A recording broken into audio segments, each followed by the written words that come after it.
Good morning to all you awesome people. I welcome you all on our YouTube channel JPSC Simplified. Let's crack JPSC.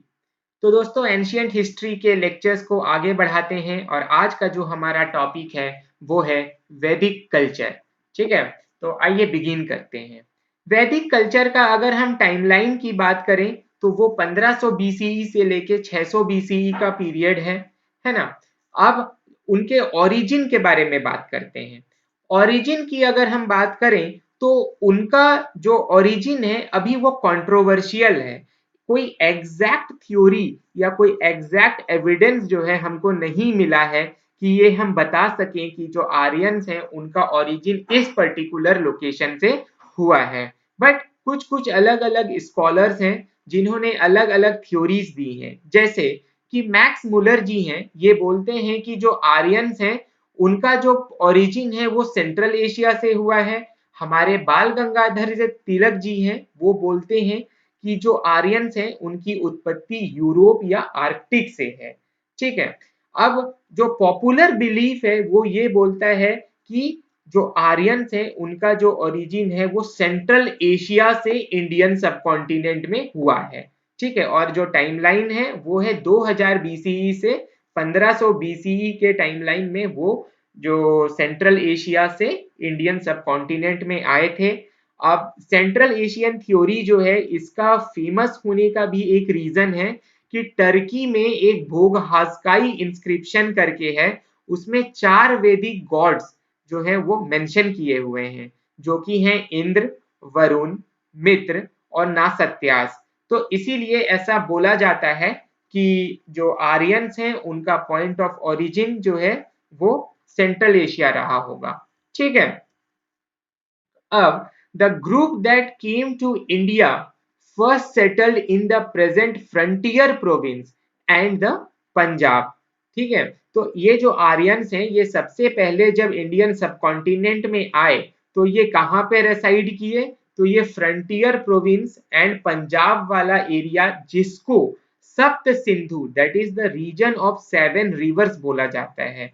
ठीक है, they lived here for many centuries and gradually pushed into the interior to settle in the valleys of the Ganges and the Yamuna. तो ये पहले तो सप्त सिंधु वाले इलाके में आए, फिर धीरे धीरे करते हुए ये inner areas of the Ganges and the Yamuna में शिफ्ट होते गए। ठीक है, तो ये कुछ पॉइंट्स हैं इनके ओरिजिन के बारे में, आप ध्यान रखिएगा। अब अगला जो टॉपिक है वो है लिटरेचर के बारे में। तो वैदिक लिटरेचर टाइमलाइन 1500 बीसीई से 600 बीसीई के बीच का पीरियड में। तो ऐसा प्रेज्यूम किया जाता है कि ऋग वेदा जो है it was the only composed literature during the early Vedic period. The Aryans were still in Punjab. तो जब आर्यंस पंजाब के इलाके में थे तब सिर्फ और सिर्फ ऋग वेदा ही कंपोज किया गया था। अब वैदिक लिटरेचर जो है उसमें 4 लिटरेरी प्रोडक्शंस हैं। ठीक है, तो ये जो 4 लिटरेरी प्रोडक्शंस हैं वो कौन कौन से हैं, तो सबसे पहला है द संहिताज और द वेदास, दूसरा है द ब्राह्मणास, तीसरा है द अरण्यकाज और चौथा जो है वो है द उपनिषद। तो 4 लिटरेरी प्रोडक्शंस आपको समझ में आए। एक है द संहिताज और द वेदास, दूसरा है द ब्राह्मणास, तीसरा है द अरण्यक और चौथा है द उपनिषद।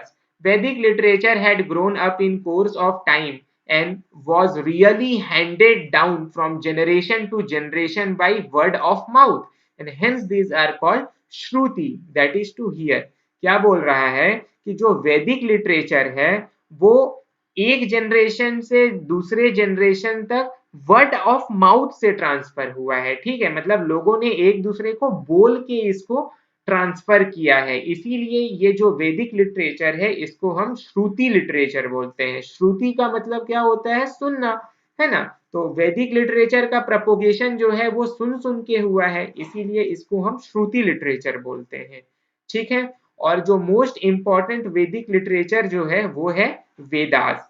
वेदास जो है इनको अपरुषिया भी बोलते हैं। अपरुषिया का मतलब क्या है कि that is not created by man but God gifted, और इनको नित्या भी बोला जाता है, that is existing in all eternity, that is existing in all eternity. ठीक है, अब आगे बढ़ते हैं। रुकिए, इसका प्रिंट थोड़ा अच्छा नहीं आया है, मैं दूसरा प्रिंट लेता हूं। हाँ, अब आते हैं। देखो, तो चार जो है वेदास हैं, कौन कौन से? ऋग्वेद, सामवेद, यजुर्वेद और अथर्ववेद। ये तो आपको पता ही होगा। और ये जो पहले तीन वेद हैं, ऋग्वेद, सामवेद और यजुर्वेद, इनको हम वेद त्राई बोलते हैं। क्या बोलते हैं? वेद त्राई। तो ये भी एक पोटेंशियल क्वेश्चन है आपके प्रीलिम्स के लिए कि ऋग्वेद, मतलब आपको एक क्वेश्चन दे देगा कि चार वेद दे देगा, बोलेगा इनमें से कौन वेद त्राई का पार्ट नहीं है। तो आपको पता होना चाहिए कि जो अथर्व वेद है वो वेद त्राई का पार्ट नहीं है। ठीक है, और उसके बाद अपन बात करेंगे वेदास की। तो इनके जो डिटेल्स हैं कि आखिर ऋग्वेद में क्या है, सामवेद में क्या है, यजुर्वेद में क्या है और अथर्ववेद में क्या है, इसको हम देख लेते हैं। तो सबसे पहले आता है ऋग्वेद। ऋग्वेद जो है इसको हम कलेक्शन ऑफ लिरिक्स बोलते हैं। ठीक है, द ओल्डेस्ट टेक्स्ट जो है वर्ल्ड का, वो ऋग्वेद को ही बोला जाता है, इसीलिए इसको the first testament of Mankind भी बोला जाता है। ठीक है, अब ऋग्वेद की बात करें तो इसमें 1028 हाइम्स हैं और 10,500 वर्सेस हैं, which is divided into 10 mandals. ठीक है, जो 6 मंडल्स हैं, फ्रॉम 2 से 7, टोटल 10 मंडल्स हैं। तो सेकंड मंडल से सेवेंथ मंडल, जो ये 6 मंडल्स हैं, इनको क्या बोला जाता है? तो इनको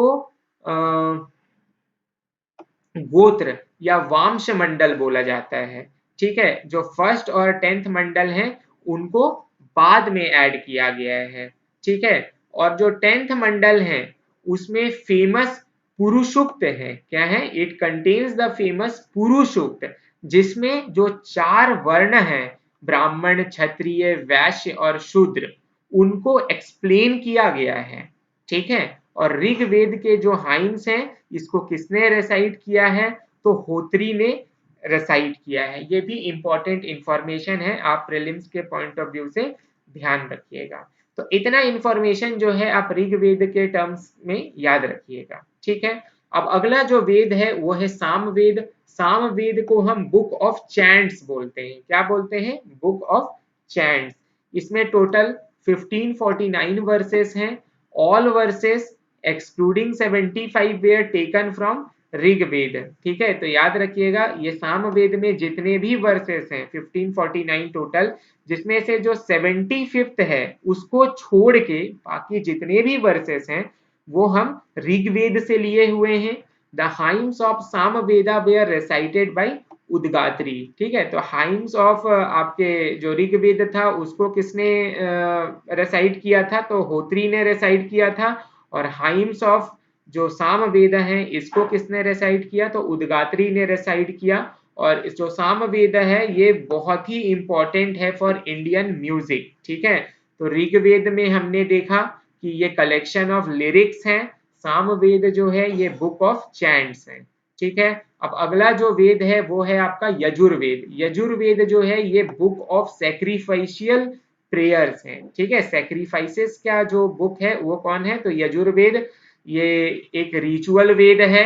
hymns were recited by Adhvaryus. तो यजुर्वेद का जो हाइम्स है उसको किसने रेसाइट किया है?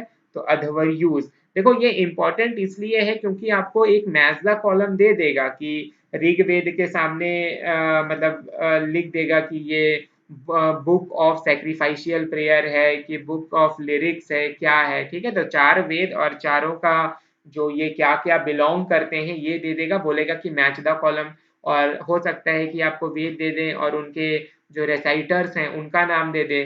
ठीक है, तो ये आपको याद होना चाहिए कि भाई कौन किसने कौन सा वेद रेसाइट किया है, कौन सा वेद का मतलब क्या है, कौन सा वेद किस टॉपिक से रिलेटेड है। ठीक है ना, तो ये फलाना चीजें जो है ये पूछा जाता है एग्जाम्स में। ठीक है, नाउ अब ये जो यजुर्वेद है जो कि सैक्रिफिशियल प्रेयर्स का बुक है, it is again divided into two parts, that is Krishna Yajurveda और शुक्ल यजुर्वेद। ठीक है, एंड तो जो यजुर्वेद जो है ये पहला जो दो वेद है जो कि वर्स के फॉर्म में हुआ करता था एंटायरली, वैसा नहीं है, बल्कि जो यजुर्वेद है ये वर्स और प्रोज दोनों में लिखा गया है। ठीक है, तो ये भी एक यूनिक फीचर है यजुर्वेद का कि यजुर्वेद जो है unlike the Rigveda and the Samaveda, it is written in both, that is verse and prose, whereas your Rig Veda and the Samaveda, it is written only in verse. Okay, it is also a unique feature of Yajurveda, so remember this. Now the next Veda is the Atharva Veda. Atharva Veda को book of magical formulae बोला जाता है. The fourth and the last one contains charms and spells to ward off evils and diseases. समझे? तो book of magical formula जिसमें charms है, spells है to ward off evils and diseases. So for a very long time it was not included in the category of the Vedas. तो अथर्व वेद का ध्यान याद रखिएगा कि इनको बहुत समय तक जो है वेद की कैटेगरी में इंक्लूड नहीं किया गया था। इसीलिए आप पढ़ते हो कि जो वेदत्रयी है उसमें तीन ही वेद को अपन लेते हैं, that is the Rigveda, Samaveda and Yajurveda. ठीक है, तो होप करता हूं कि वेदास आपको समझ में आ गए होंगे। अब अगला कैटेगरी जो है वो है ब्राह्मणास का। ये ब्राह्मणास जो है ये हाइम्स ऑफ द वेदास को एक्सप्लेन करते हैं। They are written in prose and ritualistic in nature. Brahma means होता है sacrifice. The various sacrifices and rituals have been elaborately discussed in the Brahmanas. Every Veda has several Brahmanas attached to it. ठीक है, तो हर एक वेद के साथ बहुत सारे ब्राह्मणास जो हैं वो अटैच्ड हैं। जैसे कि अगर ऋग्वेद की बात करें तो ये इंपॉर्टेंट है भाई, जो मैं अभी बताने वाला हूं आपको। ठीक है, ये भी आपको ध्यान रखना है कि ऋग्वेद के साथ कौन से ब्राह्मणास अटैच्ड हैं। तो ऐत्रेय ब्राह्मण और कौशिकी या सांख्य ब्राह्मण, ये जो है ये ऋग्वेद के साथ एसोसिएटेड हैं। सामवेद के साथ पंचविश, सदविंश, चंदोग्य और जैमिन्य, ये जो ब्राह्मण्स हैं ये सामवेद के साथ अटैच्ड हैं। यजुर्वेद के साथ शतपथ ब्राह्मण और तैत्तिरीय ब्राह्मण अटैच्ड हैं। और शतपथ ब्राह्मण के बारे में एक चीज ध्यान रखिएगा कि ये ओल्डेस्ट एंड द लार्जेस्ट ब्राह्मण है। ठीक है, फिर अगला जो वेद है अथर्व वेद, उसके साथ गोपद ब्राह्मण अटैच्ड है। तो वेद और उनसे अटैच्ड ब्राह्मण ये आप ध्यान रखिएगा। ठीक है, अब अगला जो कैटेगरी है वो है अरण्यक। अरण्य का मतलब होता है फॉरेस्ट, इसीलिए जो अरण्यक हैं इनको हम फॉरेस्ट टेक्स्ट कहते हैं, because they were written mainly for the hermits and the students living in jungles. The Aranyaks are the concluding portions of the Brahmanas. Okay, तो अरण्यक्स क्या हैं? ये कंक्लूडिंग पोर्शन ऑफ द ब्रह्मणास हैं। और अरण्यक्स जो हैं इनको हम फॉरेस्ट टेक्स्ट कहते हैं। ये वेरी वेरी इंपॉर्टेंट पॉइंट है, बहुत से एग्जाम्स में ये पूछा गया है कि फॉरेस्ट टेक्स्ट इनमें से किन्हें कहा जाता है। कोई ऑप्शंस आपको दे दिए जाते हैं कि वेद है, ब्रह्मणास है, उपनिषद है कि अरण्यक्स हैं। तो आपको पता होना चाहिए कि अरण्यक्स जो है इनको हम फॉरेस्ट टेक्स्ट बोलते हैं। ठीक है, अब अगला जो कैटेगरी है वो है उपनिषद। उपनिषद को हम फिलोसॉफिकल टेक्स्ट बोलते हैं। They are generally called Vedanta भी बोला जाता है। क्यों? क्योंकि they come towards the end of the Vedas. तो वेद के अंत में आने वाले को वेदांत बोला जाता है। टोटल 108 उपनिषद हैं। बृहद्रण्यका जो है ये एक ओल्डेस्ट उपनिषद है। ठीक है, तो इतना इंफॉर्मेशन जो है आपको Vedic literature from 1500 BC to 600 BC के टाइमलाइन पे पता होना चाहिए। अब हम आ जाते हैं literature of Vedic tradition from 600 BC to 600 AD. ठीक है, अब देखो literature of Vedic tradition, that is Smriti, that is remembrance literature, comprises of 6 literary works। ठीक है, तो जो 1500 BCE से 600 BCE में हमने 4 कैटेगरीज देखा। ठीक है, अब 600 BCE से 600 AD में फिर हम 6 लिटरेरी वर्क्स देख रहे हैं। उनमें पहला है वेदांगास या सूत्रास, दूसरा है स्मृतिज या धर्मशास्त्रास, तीसरा है महाकाव्यास जिसको एपिक्स बोला जाता है, चौथा कैटेगरी है पुराणास, फिफ्थ है उपवेदास और सिक्स है शतदर्शन। ठीक है, अभी हमने 1500 से 600 बीसीई के टाइमलाइन पे कौन कौन से वैदिक लिटरेचर्स को देखा था, तो हमने वेदास को देखा था, हमने ब्रह्मनास को देखा था, हमने अरण्यक्स को देखा और हम उपनिषद को भी देखे। अब 600 बीसीई से 600 एडी के टाइमलाइन में 6 वैदिक ट्रेडिशंस हैं, है ना, ये भी स्मृति लिटरेचर्स ही हैं, क्योंकि जो वैदिक एज में जितने भी लिटरेचर लिखे गए थे वो जनरली क्या है, वो स्मृति लिटरेचर्स हैं। ठीक है, कि एक जनरेशन से दूसरे जनरेशन तक वो बाय माउथ ही ट्रांसफर हुए हैं। ठीक है ना, तो 600 बीसी से 600 एडी के टाइमलाइन में कौन कौन से लिटरेरी वर्क्स हैं, तो वेदांगास या सूत्रास, इस दूसरा स्मृतिज धर्मशास्त्रास, तीसरा है महाकाव्यास एपिक्स, चौथा है पुराणास, पांचवा है उपवेदास एंड छठवां है शतदर्शन। तो आप सोच रहे होंगे कि मैं बार बार रिपीट क्यों कर रहा हूं, तो देखो दोस्तों, बार बार रिपीट करने से क्या होता है ना कि वो आपके माइंड में बैठने लगता है, इसीलिए मैं बार बार उसको रिपीट करने की कोशिश कर रहा हूँ। ठीक है, अब आते हैं सबसे पहला वेदांगास पे। जो वेदांगास हैं वो 6 कैटेगरी में डिवाइड किए गए हैं। सबसे पहला आता है आपका शिक्षा। शिक्षा जो है वो फोनेटिक्स से रिलेटेड है। ठीक है, तो प्रतिशाख्य जो है ये ओल्डेस्ट टेक्स्ट ऑन फोनेटिक्स है। कौन सा, तो प्रतिशाख्य। ठीक है, देखो अगर आप सब याद नहीं भी कर पाओगे ना, तो हल्का हल्का जो इंट्रोडक्शन है कि शिक्षा जो है ये फोनेटिक्स से रिलेटेड है, कल्प सूत्र जो है ये रिचुअल से रिलेटेड है, ये सब ध्यान रखना, क्योंकि हो सकता है कि आपको एक मैच द कॉलम वो दे दे। ठीक है, फिर अगला जो वेदांगास है वो है कल्प सूत्रास, जो कि रिचुअल्स हैं। ठीक है, इसमें श्रौत सूत्रास या शुलुभ सूत्रास जो कि सैक्रिफाइस से डील करते हैं, गृह सूत्रास हैं जो कि फैमिली सेरेमनीज से डील करते हैं, और धर्म सूत्रास हैं जो कि वर्ण या आश्रम से डील करते हैं। ठीक है, अब अगला जो कैटेगरी है वो है व्याकरण का। व्याकरण नाम से ही पता चल रहा है कि ये ग्रामर से रिलेटेड है, और oldest grammar of the world जो है वो है अष्टाध्यायी, जो कि पनीनी जी ने लिखा है। ठीक है, अब अगला जो कैटेगरी है वो है निरुक्त। निरुक्त का मतलब होता है एटाइमोलॉजी। ठीक है, क्या होता है निरुक्त का मतलब, तो एटाइमोलॉजी। ठीक है, निरुक्त जो है ये oldest dictionary of the world है, ये ध्यान रखिएगा। पांचवा वेदांश है छंद। छंद का मतलब होता है मैट्रिक्स। उसके बाद ज्योतिष आता है। ज्योतिष का मतलब होता है एस्ट्रोनॉमी। ठीक है, अब देखो उसके बाद जो है आपको ये पता होना चाहिए कि देयर आर 6 फेमस स्मृतिज। ठीक है, क्या है, 6 फेमस स्मृतिज हैं। वो हैं आपके मनु स्मृति, यज्ञवल्क्य स्मृति, नारद स्मृति, बृहस्पति स्मृति और काट्ययान स्मृति। ठीक है, अब इसके बारे में आपको क्या ध्यान रखना है, तो ये जो 6 मेन स्मृति हैं, आप बस इसमें इतना ध्यान रखना कि जो मनु स्मृति है और यज्ञवल्क्य स्मृति है ये प्री गुप्ता पीरियड में लिखा गया था, और नारद स्मृति, बृहस्पति स्मृति और काट्ययान स्मृति जो है ये आपका गुप्ता पीरियड में लिखा गया था। ठीक है, तो ये दो जो हैं ये आपके प्री गुप्ता पीरियड में लिखे गए हैं, और ये जो 3 हैं ये आपके गुप्ता पीरियड में लिखे गए हैं। इतना इंपॉर्टेंट पॉइंट जो है आपको ध्यान रखना है। अब अगला जो पॉइंट आता है वो आता है महाकाव्यास, दैट इज एपिक्स। आपको पता है कि वैदिक पीरियड में 2 फेमस एपिक्स या महाकाव्यास लिखे गए थे। एक तो है वाल्मीकि जी का रामायणा, और दूसरा जो है वो वेद व्यास जी का महाभारत। आइए कुछ डिटेल्स देख लेते हैं दोनों के। तो रामायण की बात करें तो इसको हम लोग आदि काव्य बोलते हैं। It is the oldest epic of the world. At present it consist of 24,000 shlokas. ठीक है, और इसमें जो है टोटल 7 कांड्स हैं, है ना।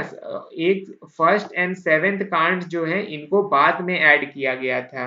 तो इतना इंफॉर्मेशन आप रामायणा के बारे में ध्यान रखिएगा।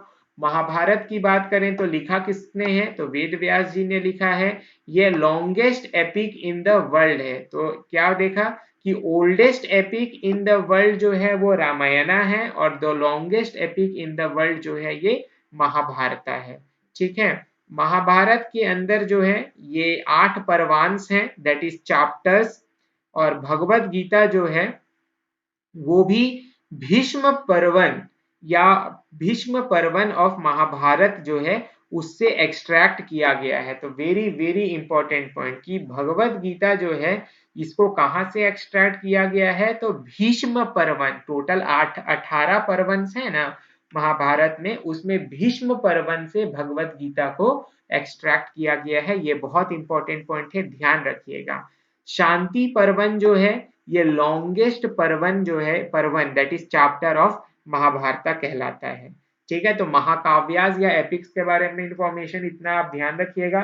अगला जो पॉइंट है वो है पुराणास, मीन्स द ओल्ड। पुराना, पुराना का मतलब क्या होता है, पुराना बोलते हैं ना हम, ये बहुत ज्यादा पुराना है, मतलब ये ओल्ड है।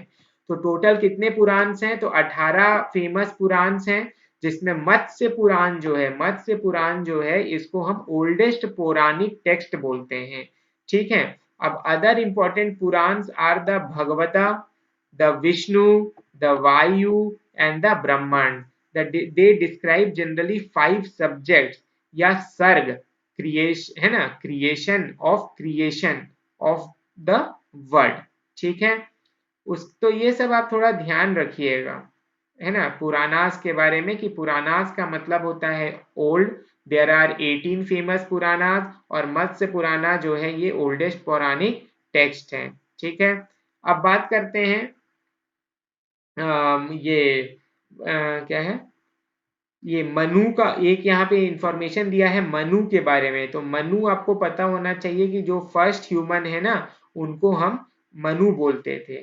ठीक है, अब यहाँ पे जो पुरानास हैं वो अगर आप याद रख पाओ तो देख लेना कि सर्ग है, देन प्रतिसर्ग है, वामस है, मनवंत्र है, और वामशनु चरिता। ठीक है, और इनका मतलब क्या क्या है यहाँ लिखा हुआ है, आप देख सकते हो। वैसे मुझे नहीं लगता कि इतना वो डिटेल में जाएंगे, बट यू नेवर नो वो कुछ भी पूछ सकते हैं भाई पीएससी का एग्जाम में। अब जो उपवेदास हैं, that is the auxiliary Vedas, they are traditionally associated with the Vedas।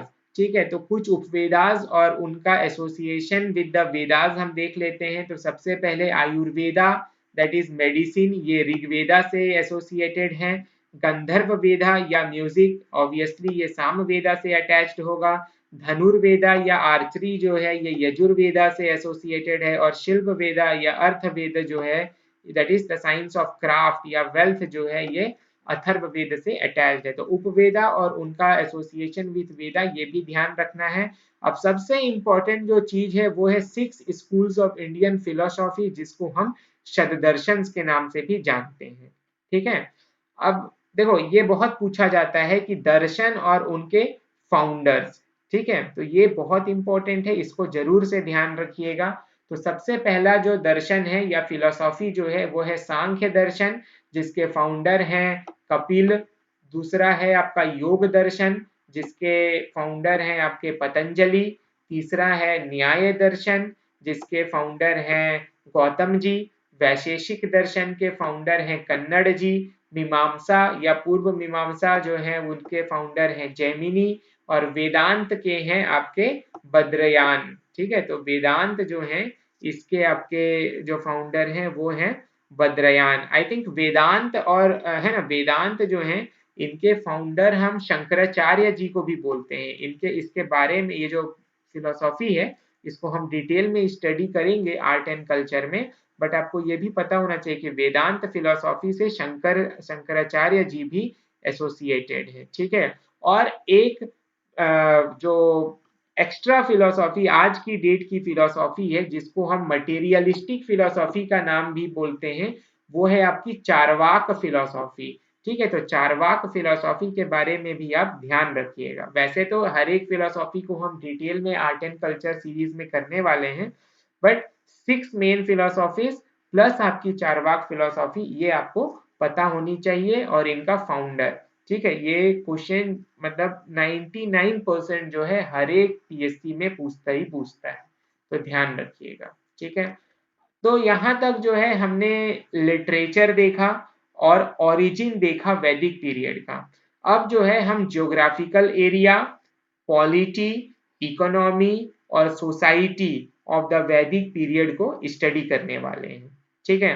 तो सबसे पहले जो है हम ऋग वैदिक पीरियड या अर्ली वैदिक पीरियड जो कि 1500 बीसीई से 1000 बीसीई के टाइमलाइन में आता है उसको स्टडी करेंगे, और उसमें भी उनका सबसे पहला जो है वो है उनका जियोग्राफिकल एक्सटेंट। तो ऋग वेदा जो है it is the only source of knowledge for this period. तो जो आपका अर्ली वैदिक पीरियड है उस समय सिर्फ और सिर्फ ऋग वेदा ही कंपोज किया गया था, ठीक है। तो from the names of the reverse mountains, that is जो हिमालय है उसके लिए टर्म हिमवंत यूज किया जाता था, और जो हिंदू कुश रिवर है उसके लिए जो टर्म है वो मुंजवंत यूज किया जाता था। तो ये ध्यान रखिएगा कि हिमवंत जो है ये हिमालय को बोला जाता था, और मुंजवंत जो है हम हिंदू कुश को बोलते थे, ठीक है। तो इन दोनों से ये पता चलता है कि जो ऋग वैदिक पीपल थे वो बेसिकली आपके हिमालय और हिंदू कुश वाले रीजन में ही निवास किया करते थे, ठीक है। ऋग वेद में टोटल 40 रिवर्स का नाम दिया गया है ना। उसमें ऋग वेद में एक नदी शुक्त हाइम है, उसमें 21 रिवर्स को मेंशन किया गया है। From Ganges in the east, from Ganges in the east to Kubha that is Kabul in the west, ठीक है। अब देखो यहाँ पर आपको कुछ रिवर्स के ऋग्वैदिक नेम और उनका मॉडर्न नेम दिया हुआ है। ये भी आपके लिए बहुत इंपॉर्टेंट है क्योंकि जनरली पीएससीज में ये पूछा जाता है, तो इसको एकदम रट डालिएगा। फिर भी हम देख लेते हैं एक बार कि देखो ऋग्वैदिक नेम सबसे पहले सिंधु, सिंधु का जो मॉडर्न नेम है वो है इंडस। वितास्ता इसका मॉडर्न नेम है झेलम। असीकनी का मॉडर्न नेम है चेनाब। विपास का मॉडर्न नेम है बीस। परुशनी का मॉडर्न नेम है रावी। सुतुद्री का मॉडर्न नेम है सतलज। सरस्वती का मॉडर्न नेम है सरस्वती। दृशादवती का मॉडर्न नेम है घग्गर। कुबहा का मॉडर्न नेम है काबुल। सुवास्तु का मॉडर्न नेम है स्वाति। क्रुमु का मॉडर्न नेम है कुर्रम, और गोमती का मॉडर्न नेम है गोमल, ठीक है। तो इस जो ऋग वैदिक नेम और मॉडर्न नेम वाला टेबल है इसको आप ध्यान से याद कर लीजिएगा, हो सकता है कि आपको क्वेश्चन पूछ दिया जाए। अब अगला जो टॉपिक है वो है ऋग्वेदा के हिसाब से। उसमें क्या है कि ये जो हमने 21 रिवर्स देखा वो तो मेंशन किया ही हुआ है, साथ साथ में क्या है कि आपको गंगा और यमुना भी इसमें मेंशन किया हुआ है। गंगा का मेंशन हमको एक बार मिलता है, और यमुना का मेंशन जो है हमको ऋग्वेद में 3 बार मिलता है, ठीक है। तो ये आपको पता होना चाहिए कि गंगा और यमुना जो है अर्ली ऋग्वैदिक पीरियड में प्रोमिनेंट रिवर नहीं हुआ करते थे, ठीक है। उस समय जो सिंधु रिवर है, जो रावी रिवर है, ये सब मेजर रिवर्स हुआ करते थे। गैंजीज और यमुना जो है ये लेटर वैदिक पीरियड में ये प्रोमिनेंस में आते हैं, ठीक है। अब अर्ली वैदिक पीरियड या ऋग वैदिक पीरियड में एक दशराजन वार के बारे में मेंशन किया हुआ है, that is the battle of 10 Kings. और ये जो दशराजन वार है इसमें जो 10 किंग्स हैं अलग अलग स्टेट्स के, जैसे पुरुष, यदुस, थुर्वासाज, अनुस, द्रुह्युस, ये जो हैं इन्होंने फाइट किया था Sudas, who was the Bharat king of Tritsus family के अगेंस्ट में, ठीक है। तो किसने किया था कि ये जो 10 किंग्स हैं इन्होंने फाइट किया था सुदास से, और सुदास कौन था तो भारता किंग ऑफ त्रिशूस फैमिली हुआ करता था। और इस बैटल का अल्टीमेट रिजल्ट क्या हुआ था, जो कि सुदास जो है वो विक्टोरियस एमर्ज हुआ था। तो आप सोचो कि वो 10 किंग्स को इस सुदास ने हराया था, और ये जो दशराजन वार है ये कहाँ पे हुआ था, तो जो पौरुषणी रिवर दैट इज आज का रावी रिवर जो है उसके बैंक पे ये दशराजन वार फाउट किया गया था, ठीक है। तो ये इंपॉर्टेंट पॉइंट है, ध्यान रखिएगा कि दशराजन वार का मेंशन हमको अर्ली वैदिक पीरियड के टेक्स्ट में मिलता है, ठीक है। अब बात करते हैं कि अर्ली वैदिक पीरियड में पॉलिटी कैसा हुआ करता था। तो सबसे पहला है कि जो कुल है, कुल मतलब होता है family, it was the basis of both social and political organisation, ठीक है। कुल के ऊपर आता था ग्राम, ग्राम के ऊपर आता था विस, विश्व के ऊपर आता था जन, और जन के ऊपर आता था राष्ट्र। ठीक है, तो बहुत सारे कुल मिल के जो है एक ग्राम बनाते थे, बहुत सारे ग्राम मिलकर एक विश्व बनता था, विश्व को कंबाइन करके जन बनता था, और जन को कंबाइन करके राष्ट्र बनता था। ठीक है, देखो यहाँ पे दिया भी हुआ है कि यूनिट और उसका हेड, कुल का मतलब होता है फैमिली जिसका हेड होता है कुलाब, ग्राम का मतलब होता है विलेज जिसका हेड होता है ग्रामानी, विश का मतलब होता है क्लैन जिसका हेड होता है विशपति, जन का मतलब होता है पीपल जिसका हेड होता है गोप या गोपति, और राष्ट्र का मतलब होता है द कंट्री जिसका हेड होता है राजन। ठीक है, तो इतना पॉइंट जो है ये बहुत इंपॉर्टेंट है और ये ध्यान रखिएगा अच्छे से। अब बात करेंगे तो फॉर्म ऑफ गवर्नमेंट जो ऋग्वैदिक पीरियड में था वो बेसिकली पैट्रियार्कल नेचर का ही हुआ करता था। मोनार्की जो है वो नॉर्मल था, लेकिन नॉन मोनार्कियल पॉलिटिक्स भी हमको देखने को मिलता था। ठीक है, जो राष्ट्र था it was ruled by a king और राजन, एंड रॉयल डिसेंडेंट जो है वो हेरिडिटरी हुआ करता था। ठीक है, मतलब राजा का बेटा ही बाद में जाके राजा बनता था। ओके, और इलेक्टिव मोनार्की जो है उस समय ये भी पता था। ठीक है, तो ये नहीं कि सोलेनी सिर्फ आपका हेरिडिटरी ही किनशिप चलता था, इलेक्टिव मोनार्की का कंसेप्ट भी उस समय प्रोमिनेंट था। और मिनिस्टर्स जो हैं उनके बारे में बहुत ही कम इंफॉर्मेशन है। ठीक है, उस समय जो पुरोहित या डोमेस्टिक प्रीस्ट हुआ करता था उसी को फर्स्ट रैंकिंग ऑफिशियल का दर्जा दिया गया था। कुछ अदर मिनिस्टर्स जिनके बारे में हमको पता है वह है Senani, that is the army chief, and Gramani, that is the head of the village. ठीक है, तो इतना पॉइंट आप ध्यान रखिएगा। देन जो आर्मी है उसमें फुट सोल्जर्स एंड चैरियोटियर्स हुआ करते थे।